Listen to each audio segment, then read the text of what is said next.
لیکن ہم اور آپ اپنی بہنوں بیٹیوں سے یہ کام کیوں نہیں کراتے؟ کیونکہ ہم جانتے ہیں کہ یہ غلط کام ہے، یہ گندا کام ہے، یہ حرام کام ہے اور یہ بدنامی والا کام ہے، یہ انسان کو ذلیل کرتا ہے۔ یہ ہماری سوچ ہے۔ انسان دو ہیں، وہ بھی انسان، ہم بھی انسان۔ اس کی سوچ کیا ہے؟ وہ کہتی ہے یہ دھندا ہے، اور ہماری سوچ کیا ہے؟ ہم کہتے ہیں یہ غلط اور ناجائز اور حرام کام ہے جو ہم اپنی ماں بہن بیٹی سے نہیں کرا سکتے ہیں۔ غور کیجئے، دنیا میں انسان وہ بھی ہے، ہم بھی ہیں، اس کی سوچ وہ ہے، ہماری سوچ یہ ہے۔ جب اس دنیا میں ایک انسان کی دو سوچیں ہو سکتی ہیں تو اسی کو اللہ کہہ رہا اپنی سوچ کو قرآن و حدیث کے مطابق ڈھالو، اپنی سوچ کو اپنے حساب سے مت چلاؤ بلکہ قرآن و حدیث کے مطابق اپنی سوچ کو ڈھالو۔ اللہ کے رسول نے جن عورتوں کو ننگا کہا ہے وہ تمہارے فیشن کہہ دینے سے فیشن نہیں مانا جائے گا، وہ ننگی ہی رہیں گی۔ اللہ کے رسول نے جس شراب کو شراب اور حرام قرار دیا ہے اس شراب کو ہم دوا کا نام دے کر جائز نہیں کر سکتے ہیں۔ وہ شراب شراب رہے گی، وہ حرام حرام رہے گی۔ اس کو کوئی زبان میں اس کا نام دوا رکھ دو تو دوا رکھ دینے سے اس کی حیثیت نہیں بدل جائے گی۔ تو میرے پیارے ساتھیوں، اپنی سوچ کو بدلنے کی کوشش کرو، اپنی سوچ کو بدلو، اپنی زندگی کے اندر تقوی لاؤ، پرہیزگاری لاؤ۔ ذرا تصور کرو، ایک واقعہ سناتا ہوں حدیث کا۔ اللہ کے نبی فرماتے ہیں، چلیے آدھے لوگ تو جا چکے ہیں، آدھے رہ گئے ہیں، تھوڑا سا سنیے سنیے، ایک اور چیز ہم آپ کو سنانے جا رہے ہیں، بہت زبردست چیز ہے۔ اللہ کے نبی فرماتے ہیں کہ ایک ایسا زمانہ بھی تم اپنی آنکھوں سے دیکھو گے۔ اب سوچ دیکھیے، ایک ایسا زمانہ آئے گا کہ تم اپنی آنکھوں سے دیکھو گے، یصبح الرجل مومنا ویمسی کافرا ویمسی مومنا یصبح کافرا یبیع دینہ بعرض من الدنیا۔ بہت زبردست حدیث ہے۔ اس حدیث کو جس نے بھی سن لیا اپنی سوچ کو بدل لو، انشاءاللہ کامیاب۔ سنیے کیا ہے، تم دیکھو گے لوگوں کو قیامت سے پہلے ایک ایسا زمانہ آئے گا کہ تم دیکھو گے کہ مسلمان یصبح الرجل مومنا، صبح جب وہ اٹھے گا تو مومن ہوگا، یمسی کافرا، شام ہوتے ہوتے کافر ہو جائے گا۔ لیجئے، کون آدمی؟ صبح اٹھو گے مومن پاؤ گے اس کو، اور شام ہونے سے پہلے پہلے وہ کافر ہو جائے گا۔ شام کو اس کو دیکھو گے وہ مومن ہوگا، لیکن صبح اٹھتے اٹھتے دیکھو گے کہ وہ کافر ہو جائے گا۔ دونوں باتیں کہہ دی۔ صبح تم دیکھو گے ایک انسان کو کہ وہ مومن ہوگا، لیکن شام ہوتے ہوتے وہ کافر ہو جائے گا۔ شام کو دیکھو گے کسی کو کہ وہ مومن ہوگا، صبح اٹھتے اٹھتے وہ کافر ہو جائے گا۔ یبیع دینہ بعرض من الدنیا، وہ دنیا کے چند سکوں میں اپنا ایمان بیچ دے گا، دنیا کے چند سکوں میں اپنا ایمان بیچ دے گا۔ آؤ آج ہم تمہیں ایک سیر کراتے ہیں، آؤ ایک تفریح کراتے ہیں تمہیں، اور تمہیں تمہارا سماج کا ایک نقشہ دکھاتے ہیں۔ ایسے لوگ ہمارے سماج میں موجود ہیں۔ کون ہیں؟ صبح اٹھتے ہیں مومن ہوں گے، آپ دیکھو گے چناؤ کا دور ہے، الیکشن کا دور ہے، ایک آدمی کو تم دیکھو گے کہ صبح اٹھے گا، فجر کی نماز بھی پڑھے گا۔ اب مثال سنو، حدیث تو پڑھ دی، اب اس کو کی تشریح دیکھیے۔ صبح وہ فجر کی نماز بھی پڑھے گا، فجر کی نماز کے بعد وہ قرآن کی تلاوت بھی کرے گا، قرآن کی تلاوت کرنے کے بعد وہ لوگوں کی خدمت بھی کرے گا، فجر کے بعد محنت و مزدوری بھی کرے گا، لیکن الیکشن میں کھڑا ہے، وہ جانتا ہے کہ میری بستی میں کچھ ہندو لوگ یا سکھ لوگ یا عیسائی لوگ بھی رہتے ہیں، مجھے ان کا ووٹ بھی چاہیے، مجھے ان کا ووٹ بھی حاصل کرنا ہے۔ اب وہ ان کا ووٹ لینے کے لیے صبح اٹھے گا، مسجد میں گیا ہوگا، ظہر میں وہ مسجد میں گیا ہوگا، اس نے نماز پڑھی ہوگی، قرآن پڑھا ہوگا، سب کچھ پڑھا ہوگا، غریبوں کی مدد بھی کی ہوگی، لیکن شام ہونے سے پہلے پہلے ہندوؤں کا ووٹ پانے کے لیے وہ کسی مندر میں چلا جائے گا۔ وہاں جانے کے بعد وہ کسی پنڈت کے ہاتھ سے اپنے سر پر اپنے ماتھے پر ٹیکا بھی لگوا لے گا، اور مورتی کے اوپر ہار اور مالا بھی چڑھا دے گا۔ صرف غیر مسلموں کا ووٹ پانے کے لیے وہ ماتھے پہ ٹیکا بھی لگوا لے گا اور مورتی پر ہار اور پھول بھی چڑھا دے گا. اسی کو اللہ کے نبی کہہ رہے ہیں شام ہونے سے پہلے پہلے وہ کافر ہو جائے گا. شام کو آپ دیکھو گے کہ وہ مومن ہوگا، لیکن صبح کسی مندر میں کسی گرجا میں جا کر وہ کسی کے پھول اور ہار اور مالا ڈال کر ہاتھ جوڑ کر کھڑا ہوگا اور اپنے ماتھے پر ٹیکا بھی لگوا لے گا. صبح ہوتے ہوتے کافر ہو جائے گا. صبح مومن ہوگا شام کو کافر، شام کو مومن ہوگا صبح کافر. اور ایسا کیوں کرے گا؟ یبیع دینہ بعرض من الدنیا، وہ اپنے دین کو دنیا کے چند سکوں میں بیچ دے گا. دنیا کے چند نوٹ پانے کے لیے، دنیا کے چند سکے حاصل کرنے کے لیے، دنیا کی چند روپیوں کو کمانے کے لیے وہ اپنے دین کی سودے بازی کرے گا، اپنا دین بیچ دے گا. ایمانداری کے ساتھ بتاؤ ہمارے سماج اور سوسائٹی کے اندر یہ دور چل رہا ہے کہ نہیں چل رہا ہے؟ لوگ اپنا دین بیچ رہے ہیں کہ نہیں بیچ رہے ہیں؟ اب ہماری سوچ کیا کہے گی؟ سوچ دیکھیے کیا ہو گیا. ہندوستان میں رہتے ہیں، ہمیں بھائی چارہ بن کر رہنا ہے، ہمیں ان کے یہاں جانا ہے، ان کو ہمارے یہاں آنا ہے. وہ ہمارے عید پہ آ جاتے ہیں تو کیا ہم ان کی ہولی میں نہ جائیں؟ وہ ہمارے رمضان کے مہینے میں ٹوپی لگا کر ہمارے روزہ افطار میں آ جاتے ہیں، ہم ان کے ہاں مندر میں چلے گئے تو کیا ہوا؟ یہ بھائی چارہ ہے، یہ بھائی چارہ. یہ ہماری سوچ ہے، یہ نیتا کی سوچ ہے. لیکن شریعت کیا کہتی ہے کہ اس نے اپنے دین کو بیچ دیا ہے چند ٹکڑوں میں. تو میرے بھائیوں، سوچ وہ نہیں ہے جو ہم سوچ رہے ہیں، سوچ وہ ہے جو جناب محمد رسول اللہ نے بتائی ہے. ہمیں اس سوچ کے اوپر چلنا ہے، ورنہ دین اکبری نافذ کرنے والا اکبر بھی صحیح ہو جائے گا. جس نے جودھا بھائی سے شادی کر کے کہا تھا کہ ہم دین الہی نافذ کریں گے، اس نے ایک نیا دین کی بنیاد ڈالی تھی. اس نے بھی تو یہی کہا تھا کہ ہم ہندو مسلمان سب کو لے کے چلیں گے. اسلام ہندو بھائیوں سے نفرت کرنے کی اجازت نہیں دیتا. یقیناً اسلام ہندو بھائیوں سے پیار کرنے کی اجازت دیتا ہے، عیسائیوں سے محبت کرنے کی اجازت دیتا ہے، سکھ اور جینیوں سے محبت کرنے کی اجازت دیتا ہے. ہاں، ہمارا اسلام تو یہ کہتا یا ایھا الناس ان خلقناکم من ذکر و انثی. ہندو مسلم سکھ عیسائی ان سب کا باپ ایک ہے آدم، اور ان سب کی ماں ایک ہے حوا. تم سب ایک باپ کے اور ایک ماں کے بیٹے ہو. ہاں، ہمارا اسلام یہ کہتا ہے کہ تم سب بھائی بھائی ہو، لیکن ہمارا اسلام مسجد چھوڑ کر کسی کے مندر میں جا کر ہار اور پھول چڑھانے کی اجازت نہیں دیتا ہے. میرے بھائیوں، بھائی بھائی کا مطلب یہ ہے کہ وہ بیمار ہو جائے تو اس کی دیکھ ریکھ کرو، اس کو پیسوں کی ضرورت پڑ جائے تو اس کو دو، اس کے گھر میں چولہا نہیں جل رہا ہے تو آپ اس کی مدد کرو. اگر وہ موت و زندگی کی کشمکش میں ہے اور اس کو اس کے گروپ کا بلڈ نہیں مل رہا ہے، تم پڑوس میں رہتے ہو، تمہارا بلڈ اس کے بلڈ کے گروپ سے مل رہا ہے، لیکن تم روزے سے ہو، اس کی جان جا رہی ہے. ڈاکٹر کہہ رہا ہے کہ یہ مسلمان، اس کا پڑوسی اگر ایک بوتل خون دے دیتا ہے تو اس کی جان بچ جائے گی. تو یہاں اسلام یہ کہتا ہے کہ اس ہندو کی جان بچانے کے لیے اگر تمہارا ایک بوتل خون جا رہا ہے تو دے دو. کہتا ہے روزے سے ہوں تو اسلام کہتا ہے کہ تو اپنا روزہ توڑ دے، لیکن کسی کی جان اگر بچ رہی ہے تو ایک بوتل خون دے کر اس کی جان بچا لے. روزے کی قضا تیری بعد میں ہو جائے گی، اس کو بعد میں پورا کر لینا. اسلام اس بھائی چارے کی اجازت دیتا ہے، لیکن اسلام اس بات کی اجازت نہیں دیتا ہے کہ ہم دوسروں کے تیوہار میں جا کر رنگ پھینکیں یا ان کی پچکاریوں کی ہولی اپنے جسم پر برداشت کریں اور ان سے یہ کہیں کہ لو ہمارے بھی رنگ لگاؤ، ہم بھی تمہارے ساتھ ہیں. لو وہ ہماری مسجد میں اگر نماز پڑھنے آ جائیں تو اس کا یہ مطلب نہیں کہ ہم بھی ان کے مندروں میں ہاتھ جوڑ کر کھڑے ہو جائیں ان کا ووٹ پانے کے لیے. اسلام اس بات کی اجازت ہمیں بالکل نہیں دیتا ہے. میرے بھائیوں، یہی ہمیں سوچ اپنے اندر پیدا کرنا ہے. اسی سوچ کو اگر ہم نے اپنی سوچ بنا لیا کہ اپنی سوچ قرآن و حدیث کے مطابق ڈھال لی تو میرے بھائیوں، اب دیکھیے سوچ ہے نا، آج پوری تقریر سوچ پر ہی ہو رہی نا. ہمارے ہاں کیا ہوتا، ہم جتنی نمازیں پڑھ رہے ہیں دن پہ دن غریب ہوتے جا رہے ہیں. مولانا صاحب یار آپ تو کہتے تھے اللہ والے بن جاؤ برکت ہوگی، ہم تو جتنی نماز پڑھ رہے ہیں روزہ رکھ رہے ہیں اللہ تعالیٰ ہمیں اتنا ہی آزما رہا. ہمیں تو دیکھیے پہلے کتنا پیسہ تھا، پیسہ ہی نہیں ہے، میرا بچہ بیمار رہتا. یہ ہماری سوچ ہو گئی. ہم جتنی عبادت کر رہے ہیں ہمیں اتنی غریبی آ رہی ہے، یہ ہماری سوچ ہے.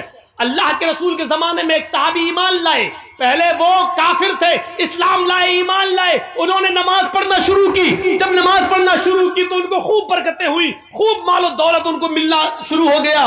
وہ اللہ کے نبی کے پاس روتے ہوئے آئے. دیکھیے ان کی سوچ، ہماری سوچ دیکھیے اور ان کی سوچ دیکھیے. وہ کہتے ہیں اللہ کے رسول کا کیا ہوا؟ کہ جب سے ہم اسلام لائے ہیں اور جب سے ہم نے نمازوں کی پابندی کی ہے ہمارے گھر میں خیر و برکت ہو رہی ہے، مال و دولت سونا اور چاندی خوب آ رہا ہے۔ اللہ کے نبی نے فرمایا یہ تو اچھی بات ہے۔ کہنے لگے اللہ کے رسول کہیں ایسا تو نہیں، آپ اللہ کے نبی ہیں، پوچھیے اللہ سے، کہیں ایسا تو نہیں ہماری نماز، ہمارے روزے اور ہماری عبادتوں کا بدلہ اللہ دنیا میں ہمیں دے رہا ہو اور آخرت میں ہمیں محروم کر دے؟ اگر وہ دنیا میں ہمیں دے رہا تو نہیں چاہیے، ہمیں اپنی نماز اور روزے کا انعام آخرت میں چاہیے۔ اللہ اگر ہماری نماز اور روزے کا انعام دنیا میں دے رہا ہے اور آخرت میں ہمیں کچھ نہ دے تو ہمیں دنیا میں کچھ نہیں چاہیے، ہمیں آخرت میں چاہیے۔ یہ ان کی سوچ تھی، اور ہماری سوچ کیا ہے؟ جب سے نماز پڑھ رہے ہیں تب سے اور کنگال ہو رہے ہیں۔ ہوتا ہے ایسا، کبھی کبھی ہم لوگ سوچنے پہ مجبور ہو جاتے ہیں۔ اب جیسے ہم ہیں، ایک بہت بوڑھی عورت تھی، کسی نے کہا مولوی صاحب میری ماں بہت بیمار ہے، چلیے تھوڑا سا کچھ دعا ہوا کر دیجیے۔ میں نے کہا چلیے چل دیتے ہیں، ماں بیمار ہے چلیں۔ یقین مانیے ہم جب تک دعا کر رہے ہیں اس کے لیے دم کر رہے ہیں، پوری دعا پڑھ بھی نہیں پائے، وہ بڑھیا ہی چلی گئی دنیا سے، ختم۔ اب اس میں ہم کیا کر لیں؟ میرے ہاتھ میں تو تھا نہیں۔ اب ہم سوچ رہے تھے کہ لڑکا کہیں ہمیں گالی والی نہ دے، کمینہ کیسا مولوی ہے تو، ہم تو دعا کرنے کے لیے لائے، تو نے تو دنیا ہی سے اٹھوا دیا۔ لیکن الٹا ہوا، ہم سوچ رہے تھے یہ اور وہ الٹا ہوا۔ اس نے کہا کیا مولانا ہے ماشاء اللہ۔ ہم نے کیوں، تمہیں اپنے ماں سے محبت نہیں تھی؟ ارے کون کہتا ماں سے محبت نہیں تھی؟ ارے میری ماں بہت تڑپ رہی تھی، بہت تڑپ رہی تھی، ہم نے کئی بکرے صدقہ کر دیے، کھلا دیے، لیکن میری ماں کی تکلیف نہیں جا رہی تھی۔ آپ نے تو اتنی ایسی دعا پڑھی کہ بڑی آسانی سے روح نکل گئی میری ماں کی۔ ہم نے کہا اللہ تیرا خیر ہے، کم سے کم برا نہیں مانا۔ میں اپنا واقعہ بتا رہا ہوں، میں نے اب تک 4 نکاح پڑھائے ہیں، چاروں کو طلاق ہو گئی۔ میرا پڑھایا ہوا ایک بھی نکاح نہیں ٹکا، اب میں پڑھاتا بھی نہیں ہوں۔ حالانکہ یہ مطلب نہیں کہ اب پڑھاؤں گا تو ٹکے گا نہیں، لیکن میں پڑھاتا نہیں ہوں۔ کیوں؟ جس کو کہتا ہوں کہ میں نے 4 پڑھائے ہیں، چاروں کو طلاق ہو گئی، وہ کہتا مولانا صاحب کھانا کھا لیجئے لیکن نکاح مت پڑھائیے، نکاح نہیں پڑھائیے۔ اب میں سوچ رہا ہوں کہ وہ چاروں لوگ ناراض نہ ہو کہ دیکھو مولوی جرجیس نے میرا نکاح پڑھایا اور ہمارے نکاح ٹوٹ گئے، اور چاروں خوش ہیں۔ یہ الٹا ہو رہا ہے، یہ چاروں خوش ہیں۔ جو لڑکیاں اپنے شوہروں کے ساتھ پریشان تھی وہ بڑی خوش ہے کہ میرا نکاح، میرے دولہا کا نکاح مولانا جرجیس نے پڑھایا، ہمیں چھٹکارا مل گیا۔ وہ اپنی سہیلیاں، جن کی سہیلیاں پریشان ہیں، وہ کہتی کاش تیرے دولہا کا نکاح مولانا جرجیس نے پڑھایا ہوتا تو تو بھی چھٹکارا پا گئی ہوتی۔ تو الٹا ہو رہا ہے، ہم سوچ رہے ہیں کہ کبھی غلط نہ کہیں، لیکن کو لڑکے بھی خوش، لڑکیاں بھی خوش، بہت اچھا چھٹکارا مل گیا۔ تو کبھی کبھی ایسا ہوتا ہے، ضروری نہیں کہ ہم جو سوچیں وہی صحیح ہو۔ دیکھیے ایک آدمی لنگڑاتا ہوا آ رہا ہے، یہ مکھیا جی بیٹھے ہیں آپ کے، بڑے عزت دار آدمی ہیں آپ کے سماج کے، مان لو یہ ڈاکٹر ہیں اور ہم بھی ڈاکٹر ہیں۔ اب وہاں سے ایک آدمی لوٹ کے آ رہا، لنگڑاتا ہوا چلا آ رہا ہے۔ اب میں ڈاکٹر ہوں، مکھیا جی بھی ڈاکٹر ہیں۔ مکھیا جی نے کہا جرجی صاحب جی یہ اس آدمی کے پیر میں موچ آ گئی اس لیے لنگڑاتے ہوئے چل رہا ہے۔ میں ڈاکٹر ہوں، مجھے تجربہ ہے۔ میں نے کہا نہیں مکھیا جی آپ کا تجربہ غلط ہے، اس کے پیر میں موچ نہیں آئی ہے، اس کی ریڑھ کی ہڈی میں درد ہو رہا ہے اس لیے لنگڑاتا ہوا چل رہا ہے۔ مکھیا جی کی سوچ الگ، میری سوچ الگ، یہ بھی ڈاکٹر میں بھی ڈاکٹر۔ ہم نے کہا اچھا ٹھیک ہے مکھیا جی سنو، اگر اس کی ریڑھ کی ہڈی میں درد نہیں ہوا، پیر میں موچ ہی نکلی تو 1000 روپیہ میں دوں گا، اور اگر اس کے ریڑھ کی ہڈی میں درد ہوا جو میں نے کہا تو 1000 روپیہ آپ دیجئے گا۔ شرط لگ گئی، ٹھیک ہے۔ وہ آیا چلتا ہوا بالکل قریب آ گیا، ہم دونوں نے پوچھا بھائی پیر میں موچ آئی یا ریڑھ کی ہڈی میں درد؟ وہ کہتا کچھ نہیں، کچھ نہیں، نہ موچ نہ ریڑھ کی ہڈی میں درد۔ ابے پھر تو لنگڑا کے کیوں چل رہا تھا؟ اس نے کہا میری پیر کی چپل ٹوٹ گئی تھی اس لیے میں گھسٹ گھسٹ کے چل رہا تھا۔ اب دیکھیے دونوں کی سوچ الگ ہو گئی۔ مکھیا جی ڈاکٹر ہیں، کہہ رہے ہیں اس کے پیر میں موچ، جرجی صاحب ڈاکٹر ہیں، وہ کیا کہہ رہے ہیں؟ نہیں، اس کی ریڑھ کی ہڈی میں درد۔ دونوں کی سوچ غلط، ان کا تجربہ بھی فیل، میرا تجربہ بھی فیل۔ اس لنگڑے نے کیا خود آگے کیا کہہ دیا؟ نہ موچ نہ ریڑھ کی ہڈی میں درد۔ ابے پھر کیوں لنگڑا کے چل رہا تھا؟ ارے میری تو چپل ٹوٹ گئی تھی اس لیے گھسٹ گھسٹ کے چل رہا تھا۔ نکلا کیا؟ کھودا پہاڑ نکلی چوہیا، نہ دونوں کے پیسے بچ گئے۔ تو کبھی کبھی سوچ ایسی بھی ہوتی ہے، سوچ، اسی لیے قرآن نے کہا ہے بنا تحقیق کیے ہوئے کبھی اپنی زبان سے کوئی لفظ مت بولو۔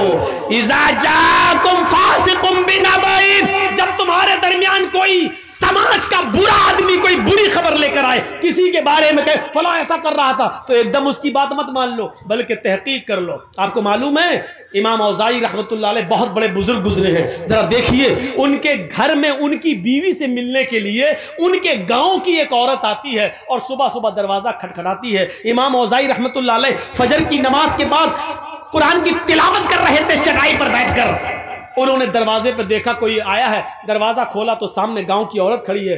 پوچھا کیسے آئی ہو بہن؟ اس نے جواب دیا آپ کی بیوی سے ملنا ہے. امام اوزاعی رحمۃ اللہ علیہ نے اپنی بیوی سے کہا کہ تم سے کوئی عورت ملنے آئی ہے تو مجھ سے ملو, میں اندر چلا جاتا ہوں. اب امام اوزاعی اندر چلے گئے اور جس چٹائی پر قرآن پڑھ رہے تھے اس چٹائی پر ان کی بیوی نے اس گاؤں کی عورت کو بٹھا دیا, آؤ بیٹھو. وہ عورت جیسے ہی جو گاؤں کی ملنے آئی تھی جیسی بیٹھی چٹائی پر, اس کے پیچھے سے جو شلوار, یہ جو تھمس ہوتے ہیں ہپ کا حصہ, یہ پورا بھیگ گیا. جیسی بیٹھی وہ پوری شلوار پورا کپڑا اس کے جسم سے چپک گیا, بھیگ گئی. اس نے نظر دوڑائی تو امام اوزاعی کا 3 سال کا بچہ کپڑے اتارے ہوئے ننگا وہیں پر کھیل رہا تھا. اس عورت نے کیا سمجھا کہ ابھی اس بچے نے یہاں پیشاب کر دیا ہے. دیکھیے بچہ ننگا ہو, کپڑا نہ ہو, اور یہ بیٹھی ہو پورا بھیگ گئی. تو اس نے کیا کہا امام اوزاعی کی بیوی سے, تمہیں شرم نہیں آتی؟ تم نے مجھے اس چٹائی پہ بٹھا دیا جہاں تمہارے بچے نے پیشاب کیا ہے. دیکھیے پیشاب پورا میرے کپڑے میں بھر گیا, اب جا کر میں نہاؤں اور کپڑا دھلوں. بچہ 3 سال کا ہے, اب تو اس کا پیشاب بھی پاک نہیں رہا کہ چھینٹا مار کے پاک ہو جائے, اب تو دھلنا پڑے گا. سردیوں کے ان دنوں میں چٹائی پہ بٹھا دیا. امام اوزاعی کی بیوی کیا کہتی ہے؟ دیکھیے سوچ, دیکھیے اس عورت کی سوچ کیا تھی کہ اس پہ پیشاب ہے. امام اوزاعی کی بیوی کہتی ہے پیشاب نہیں ہے میری بہن, تم شوق سے اس پر بیٹھی رہو, تمہیں ڈرنے کی کوئی ضرورت نہیں. وہ کہتی ہے کہ میں کیسے مان لوں یہ پیشاب نہیں ہے؟ کوئی لوٹا نہیں رکھا, پانی کا کوئی جگ نہیں ہے, کوئی گلاس نہیں ہے کہ یہاں پانی گرا ہوا ہو. یہ بچہ آپ کے کپڑے اتارے ہوئے ہے, مجھے تو یہی اندیشہ کہ اس بچے کا پیشاب ہوگا. امام اوزاعی کی بیوی کہتی ہے کہ یہ میں آپ کو ضمانت دیتی ہوں کہ یہ پیشاب نہیں ہے. بچے نے پیشاب نہیں کیا ہے, لیکن بچے کا کپڑا اتارا, اس نے نالی میں پیشاب کیا, یہاں نہیں کیا ہے, تم بے فکر رہو. اس نے کہا امام اوزاعی کی بیوی سے یہ پیشاب نہیں ہے اور پانی بھی نہیں ہے, تو پھر ہے کیا؟ پہلے مجھے بتاؤ, مجھے سیٹسفائی کرو. امام اوزاعی کی بیوی کہتی ہے جب تم مان نہیں رہی ہے تو اب مجھے تجھے بتانا پڑ رہا ہے کہ یہ کیا ہے. سن, جب تو نہیں مان رہی ہے تو سن. میرے شوہر فجر کی نماز پڑھ کے آتے ہیں اور اسی چٹائی پر بیٹھ کر قرآن کی تلاوت کرتے ہیں. قرآن پڑھنے کے بعد پھر وہ اپنے رب سے اپنے گناہوں کی معافی مانگتے ہیں اور توبہ کرتے ہیں. اتنی توبہ کرتے ہیں, اتنا روتے ہیں اپنے رب کے سامنے کہ ان کے آنکھوں سے گرنے والے آنسوؤں سے یہ چٹائی بھیگ جاتی ہے, تر ہو جاتی ہے. میری بہن, تم جس چٹائی پر بیٹھی ہو اور جس چٹائی کے سے بھیگ گئی ہو, یہ میرے بچے کا پیشاب نہیں ہے, یہ پانی نہیں ہے, یہ میرے شوہر کی آنکھوں سے گرنے والے آنسو ہیں جو اللہ کے خوف سے اور اللہ کے ڈر سے روتے ہیں, جس آنسوؤں سے تمہاری شلوار بھیگ گئی ہے. دیکھا آپ نے وہ کیا سوچ رہی تھی اور وجہ کیا نکلی ہے. ضروری نہیں ہم کسی کے بارے میں کچھ سوچیں, ضروری نہیں کہ ہم کسی کے بارے میں جو سوچیں وہ صحیح ہو سکتا ہے کہ ہماری سوچ غلط ہو. اسی لیے قرآن کہتا ہے یا ایھا الذین آمنوا اجتنبوا کثیرا من الظن ان بعض الظن. ایمان والو, اے مسلمانوں, کبھی اپنے مسلمان بھائی کے بارے میں زیادہ بدگمانیاں مت رکھو. زیادہ بدگمانی نہیں. ایک لڑکی کانوں میں لیڈ لگا کر موبائل ہاتھ میں رکھ کر سڑک پر چلی جا رہی ہے اور باتیں کرتی ہوئی جا رہی ہے, ہمارا دماغ فوراً وہی پہنچتا ہے یہ اپنے بوائے فرینڈ سے بات کر رہی ہے. ارے وہ جلدی چل رہی ہے, کانوں میں لیڈ لگی ہے, بات کرتی ہوئی جا رہی ہے. ضروری نہیں کہ وہ اپنے بوائے فرینڈ سے بات کر رہی ہے, ہو سکتا ہے کہ اس کی بہن بیمار ہو, اس کو ڈیلیوری ہو رہی ہو اور وہ کسی کو فون کر کے ہاسپٹل میں بلا رہی ہو, اس لیے وہ جلدی چل رہی ہو. یہ بھی ہو سکتا ہے کہ وہ جلدی کسی سے بات کرتی ہوئے جا رہی ہے, اس کا باپ کا ایکسیڈنٹ ہو گیا ہو اور وہاں فون آیا ہو کہ بیٹی جلدی آؤ, کچھ روپے لے کر ضروری نہیں ہے کہ وہ بوائے فرینڈ سے بات کر رہی ہو. اسی لیے قرآن کہتا ہے کسی کے بارے میں زیادہ بدگمانیاں مت پالا کرو, کسی کے بارے میں زیادہ بدگمانیاں مت رکھو. کسی کو تو سوچ دیکھیے ہماری سوچ کیا ہے اور اس کی سوچ کیا ہے. میرے بھائیوں, سوچ کو بدلنے کی کوشش کرو, سوچ کو بدلو, سوچ کو. میرے بھائیوں, مولانا جرجیس اور مکھیا جی کی بنتی نہیں. ایک مثال دے رہا ہوں, مولانا جرجیس کی اور مکھیا جی کی بنتی نہیں ہے, آپس میں ناراضگی ہے. نہ یہ مجھے دیکھنا چاہتے نہ میں ان کو دیکھنا چاہتا ہوں. مکھیا جی اپنے گھر کے دروازے پہ کھڑے, چھت پہ کھڑے, جرجیس صاحب جا رہے ہیں, نماز کے لیے جا رہے ہیں. جرجیس صاحب کی نظر مکھیا جی پر پڑ گئی. جرجیس صاحب منہ ہلا رہے ہیں, ہونٹ ہل رہے ہیں. اب مکھیا جی کے دل میں کیا آیا, یہ کمینہ مجھے گالی دے رہا ہوگا, کیونکہ ہماری بنتی نہیں ہے نا, ہم ہونٹ ہلاتے ہوئے جا رہے ہیں. مکھیا جی نے ہمارے ہونٹ ہلتے ہوئے دیکھے, کمینہ میں گالی دے رہا, ضرور دل میں گالی دے رہا ہوں, ہونٹ ہل رہے ہیں. مکھیا جی کی یہ سوچ صحیح بھی ہو سکتی ہے, لیکن یہ سوچنے کا پاور اور حق اللہ نے نہیں دیا ہے. ہو سکتا ہے جرجیس صاحب کی مکھیا جی سے آنکھیں لڑ گئیں, جرجیس صاحب مکھیا جی کو گالی نہ دے رہے ہوں. یہ بھی تو ہو سکتا ہے کہ وہ نماز پڑھنے جا رہے ہوں اور وضو بنا کے گھر سے نکلے ہوں, وہ وضو کے بعد کی دعا پڑھ رہے ہوں. یا یہ بھی تو ہو سکتا ہے کہ وہ سبحان اللہ اور الحمدللہ کہتے ہوئے جا رہے ہوں. کچھ بھی ہو سکتا ہے. اسی لیے قرآن کہہ رہا ہے یا ایھا الذین آمنوا اجتنبوا کثیرا من الظن ان بعض الظن. ایمان والو, تم کسی کے بارے میں زیادہ بدگمانیاں مت اپنے دلوں میں پالا کرو. بہت سی بدگمانیاں انسان کو بہت بڑا گناہگار بنا دیتی ہیں. ہمیں کسی کے بارے میں بدگمانی پالنے کی ضرورت نہیں ہے. اپنے دل کے اندر اپنے دلوں کو صاف رکھو, اپنی سوچ کو بدلو. میں سمجھتا ہوں شاید اب اتنے کم لوگ رہ گئے ہیں کہ یہ میری زندگی کا پہلا ریکارڈ ہو کہ اتنے کم لوگوں میں نے کبھی تقریر کی ہو. میرے بھائیوں, تقریر کے لیے 1 گھنٹہ کافی تھا. مجھے تو مکھیا جی نے کہا تھا کہ 10 بجے آپ کو ٹائم مل جائے گا, لیکن 12 بجے مجھے بٹھایا گیا. مجھے معلوم تھا کہ 12 بجے کے بعد ہی ٹائم ملتا ہے. اگر آج مل جاتا تو واقعی میں بڑی تعریف کرتا. آج یہ سوچا تھا کہ بہار کی سرزمین پر 10 بجے ٹائم یہ پہلی مرتبہ مجھے مل رہا ہے. اگر 10 بجے ٹائم دیتے تو میں واقعی تعریف کے جملے بولتا اور کہتا کہ آپ نے ریکارڈ توڑ دیا, لیکن آپ نے مجھے 12 بجے ہی ٹائم دیا, اس لیے آپ اس تعریف کے حقدار نہیں رہ گئے ہیں. آپ نے وہی ٹائم دیا جو ہمیں عام جلسوں میں ملتا ہے, وہی ٹائم دیا. اب میں بھی تھک چکا ہوں اور میرا کل پروگرام کافی دور ہے, مجھے نکلنا ہے. اللہ رب العالمین سے ہم دعا کرتے ہیں کہ بارے الہ ہماری خطاؤں کو معاف فرما دے, ہماری سوچ کو اسلامی سوچ بنا دے, ہمارے اندر تقوی پیدا فرما, ہمارے اندر پرہیزگاری پیدا فرما دے.